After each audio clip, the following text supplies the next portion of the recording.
Hello! In this video I will show you which settings have to be adapted in the DULCOMARIN 3 to control a pump via analog output. The DULCOMARIN 3 can be configured with optional analog output modules. Ensure that your controller has at least one. Swipe to the right or left until the connectivity overview appears. Scroll down and click on I/O1 module. Scroll down to the module overview.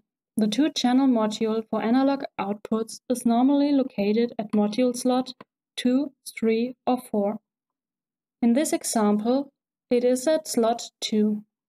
Therefore, click on slot 2.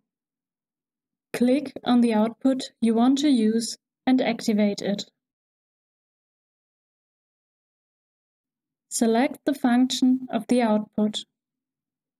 In this example, the output controls a pump to decrease the pH value. In the case of decreasing a value, 4 mA are automatically assigned to 0% control output and 20 mA to -100% control output. Thank you for your attention.